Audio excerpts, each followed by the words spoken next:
This is India's first Snapdragon 7 Plus Gen 3 phone. Yes, this is the Realme GT 60 and it's gonna launch in India very soon. We have been testing the processor on this phone quite extensively. We ran all the benchmarks, we played games on it like there's no tomorrow, and also did some throttling tests, and you know what? The results are quite surprising. But before I talk about all that, let's just take a look at the architecture of this chipset because I found some interesting things here as well. See, the Snapdragon 7 Plus Gen 3 is based on TSMC's 4nm process, and it has one Cortex X4 Prime core clocked at 2.8 GHz, 4 Cortex A720 performance cores clocked at 2.6 GHz, and 3 Cortex A520 efficiency cores clocked at 1.9 GHz. Now, the interesting thing is that the core setup of the 7 Plus Gen 3 is exactly the same as 8S Gen 3, as you can see here. The difference lies in the clock speeds and the GPU. The 7 Plus Gen 3 comes with Adreno 732, while the 8S Gen 3 packs the Adreno 735. Now, Qualcomm's naming is quite confusing. I've already spoken about it in our previous videos, so I'll not talk much about it. But if I have to give you guys some perspective, you can think of Snapdragon 7 Plus Gen 3 as 8S Gen 3 Lite, or 8S Gen 3 as 7 Plus Gen 3 Pro, or 8S Gen 3 as 7 Plus Gen 3 Pro Plus, or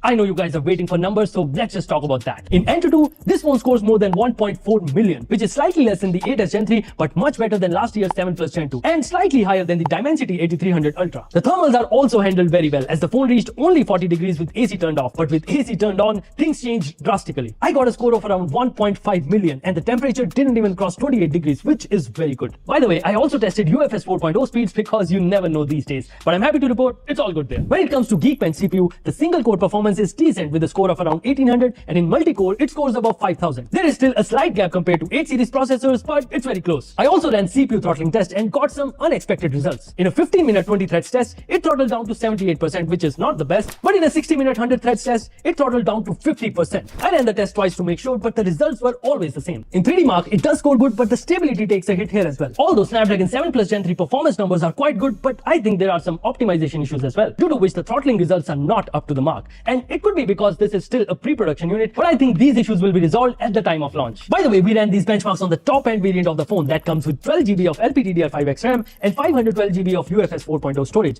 But do note that there will be 4 different models, and the base variant will come with UFS 3.1 storage. Now, moving on from benchmarks, I played a lot of games on this phone for research purposes. In Genshin Impact, the FPS was around 55 to 59 even when the graphics were set to highest with motion blur off. The gameplay was quite smooth, and the back of the phone didn't get too hot even after long gaming sessions. Another demanding game is Call of Duty Warzone. Here I got around 55 FPS when set to high graphics, which is decent considering the game is not yet fully optimized. I also tested Grid Autosport, but here it doesn't show the graphics option like it does for 8 Gen 2 or 8 Gen 3, and the gameplay was decentish with only 30 FPS. Oh, you also want to know about BGMI and COD Mobile? Well, I almost forgot. Well, in BGMI, there's Ultra HDR plus Ultra Graphics support, but there is no 90 FPS in smooth graphics, which may be because the phone hasn't launched yet. In COD Mobile as well, you get very high graphics options, but it's still stuck at 60 FPS. Actually, this chipset is quite capable of handling high FPS games, so the support for high FPS in these two games will be added at the time of launch. After all the benchmarks and gaming, it's quite clear that the 7 Plus Gen 3 is a very solid processor, and it's a very good upgrade over the last year's 7 Plus Gen 2. Even though it's a 7 series processor, it competes well against 8 Gen 2 and come very close to 8S Gen 3. Now, Realme GT 60's performance is going to be very good, but the success of this phone depends a lot on the rest of the features and the price. If they price it aggressively, I think this phone will do very well. What do you guys think will be the price of this phone? 32K, 33K, 34K? Tell us in comments. And by the way, if you want to know more about the rest of the phone, well, ever heard of embargoes?